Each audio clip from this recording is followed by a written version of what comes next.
Good afternoon, lovelies. So, hi. Today I'm going to do a quick makeup demo for you guys. I know we changed the makeup a little bit this time. Um, we're going to do more of a black, white, and green eyeshadow instead of the rose gold, and I guess it was like a plum or a sort of a dark gray that y'all were using before. What we want to do is get a little higher contrast so that the judges and audience can see our faces better. But it's going to be a snap. No big deal, you guys. Don't be scared. It's going to look kind of crazy when you're putting it on, but you're going to be beautiful. You're going to be gorgeous, and we're going to rock a competition. So let's go ahead and get started. Some of the makeup did not change. So like the foundation is still the same. We're using the Ben Nye. The blush is still going to be the same. So let's start with the foundation. So for me personally, I tried using the Ben Nye Color Cake makeup that we were told to use. For me personally, this is a very hard foundation to use. Just because my skin is naturally extremely dry. And I have to put something on it. So if you have dry skin, and especially one of the new girls that haven't used this makeup before, the ladies that have been in choir for a while, you'll already know the best way to go about using this.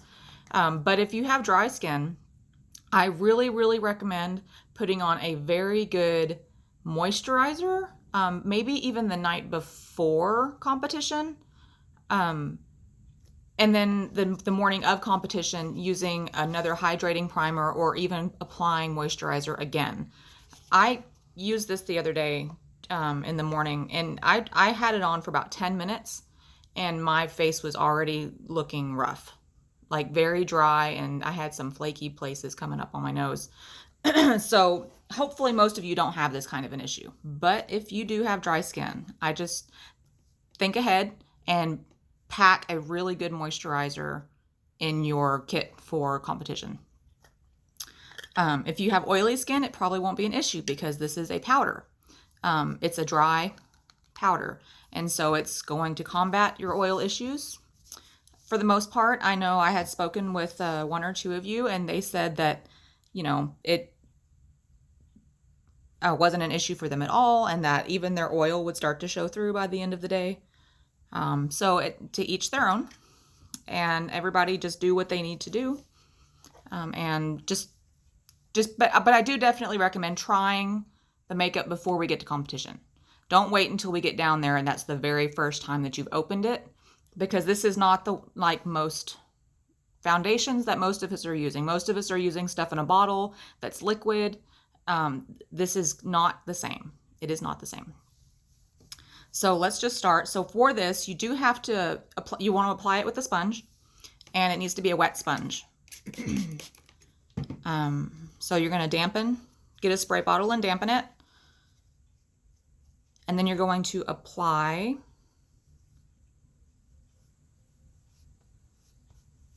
like this. And then you're going to apply it to your face. If it's a little dark, it's okay. It's supposed to be a little dark. If it's a little light, it's okay. It's okay if it's a little light. The goal is to get us all close to the same skin tone. We want to be as unified as possible because we are a choir, not individual singers. And so it's okay. It's okay. We're going to be gorgeous. Don't worry. Don't freak out if it's too dark. Don't freak out if it's too light. This is stage makeup. It is not standard makeup that you would be wearing out on a date, to the club, to church. It's supposed to be a little heavier. It's supposed to be a little bolder.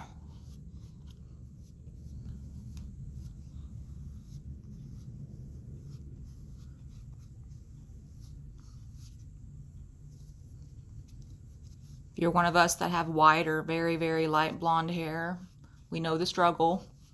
Makeup gets in our hair. It's just one of life's little speed bumps we have to get over.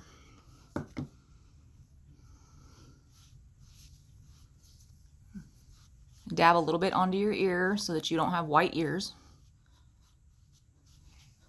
You're going to blend this down onto your neck.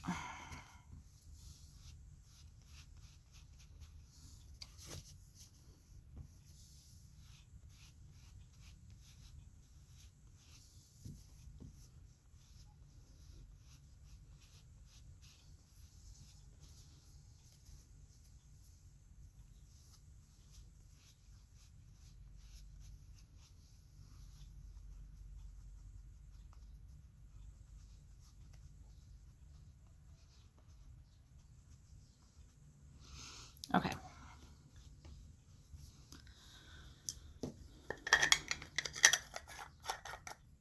So the next thing, and you could do this, I probably should have done this before the foundation, my eye concealer.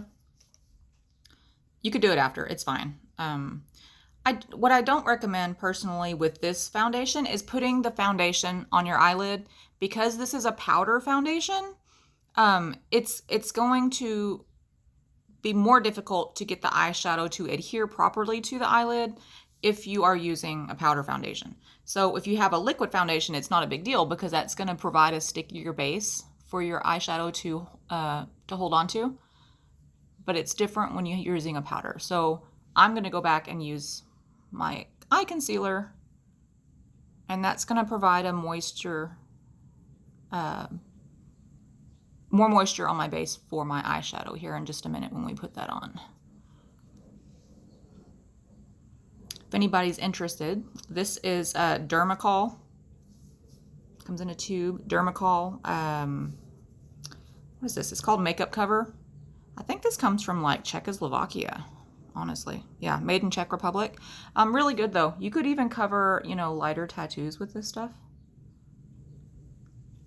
You might be able to cover actual big tattoos. I've never tried it. I don't have any tattoos.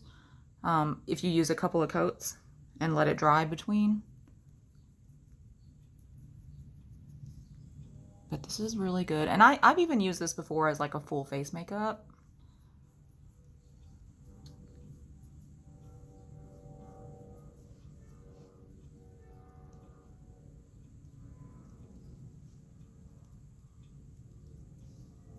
Okay. So now that I no longer look like a raccoon,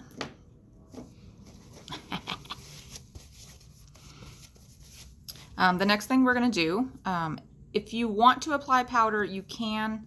I don't feel like this foundation needs a powder because it is a powder. But that's just my 2 cents. Hold on one second because now I've lost my powder. Well, okay, I'm not going to apply a powder. I thought I had it in here. I guess I left it in the bathroom. So weird. I had it. I don't know. Maybe my dog took it. Okay. So the next thing we're going to do then, since I don't have my powder, but if you do powder, use a translucent powder. You don't want to change the color of the foundation that we just put on it. Translucent powder typically is going to look white. My favorite one to use is NARS. It's called Crystal, I believe. It's a loose powder, not a compact. It's loose. So, but I really like them. I use that to set my eye concealer a lot, and when that's what I use at work as well. So if you're going to do that, now is when you would do your powder. After your powder, you're going to move along, and we're going to do your eyes. We're going to start with eyeshadow and then do eyebrow because we're going to be using a white eyeshadow. So if you do your eyebrow first, that white eyeshadow is going to dull out your eyebrow, and that's not what we want. We want your eyebrows to be prominent. We want, whenever we're up there and we have our faces smiling and doing our smiling medley, we want these eyebrows to move. And if they're shadowed out with white eyeshadow, they're not going to move, and you're going to lose a lot of your facial expression. So what we will do,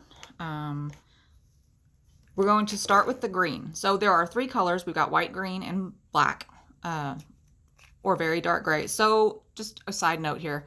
I know there was some changes, and unfortunately, makeup changes cost money, and I get that. I totally understand it. So if you already have colors that are very, very close to these, I was told maybe a few years ago that y'all did colors similar. Great, use those. If you don't, then the makeup list that's attached onto the sound bites is what I purchased and what we will be using moving forward. They're not expensive makeups. I didn't go buy $20 eyeshadows. Two of them are Ulta singles, and then one of them is ColourPop. So it's okay. Like, it's not bad. And if you're rooming with somebody that, you know, wants to share their eyeshadow, great. You know, buddy up. Marin, you know I got you. So the next one we're doing is the, ColourPop. We're going to do the green first. So let me see here. Grab my other brush. I thought I was prepared. I thought I had everything out for you guys. Hold on.